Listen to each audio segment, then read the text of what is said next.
आपकी जो प्रॉपर्टी है वो 34 लाख की है और बैंक में आप सिर्फ 10 लाख रुपया दिखा रहे हैं, बाकी का पैसा कहां है?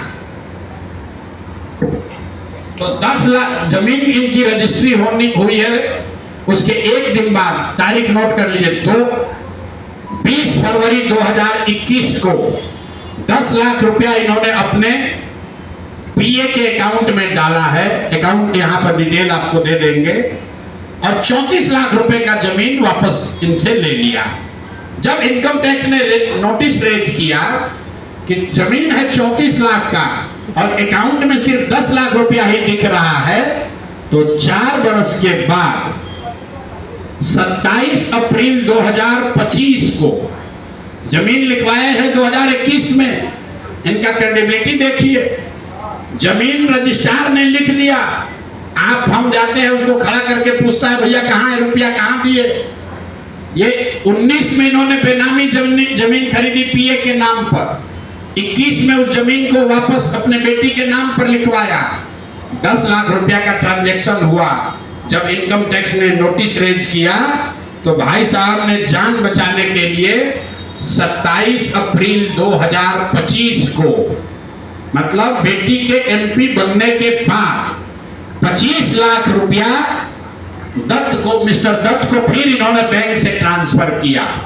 तो मैं आपके जरिए अशोक चौधरी जी, जो अपने आप को महादेव का भक्त बताते हैं, हमको तो लक्ष्मी के ही भक्त ज्यादा दिखते हैं, महादेव के भक्त नहीं है, ये लक्ष्मी के भक्त हैं।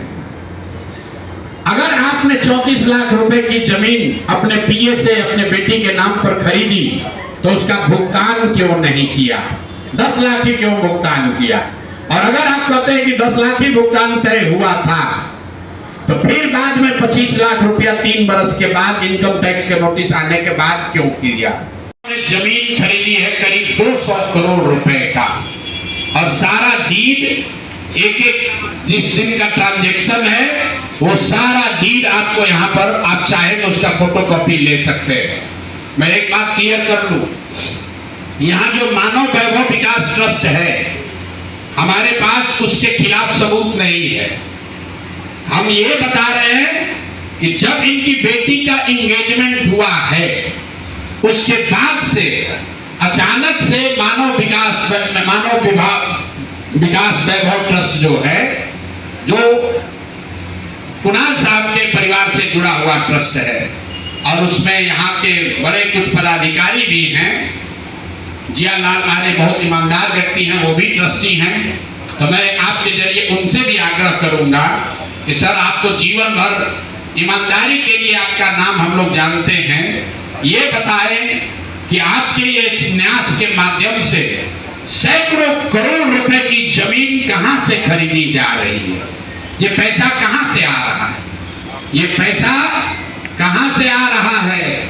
क्योंकि इस ट्रस्ट के ट्रस्टी जो कुणाल साहब की पत्नी हैं, उनके बेटे हैं, इनमें और अशोक चौधरी के पत्नी के बीच में डेली का बैंकिंग ट्रांजैक्शन का रिकॉर्ड हम लोग के पास है।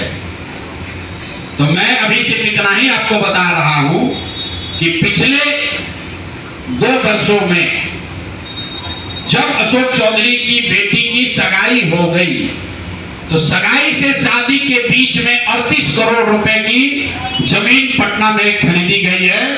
टोटल 38 करोड़ 44 लाख 40 हजार इतने रुपए का तो चेक से पेमेंट हुआ है। चेक से पेमेंट हुआ है 38 करोड़ 44 लाख 40 हजार। 12/5/2022 को पहली जमीन ली गई 3 करोड़ 40 लाख 30 हजार में। 12/5/2022 को एक दूसरी जमीन ली गई जिसकी कीमत है 8 करोड़ 89 लाख 70 हजार।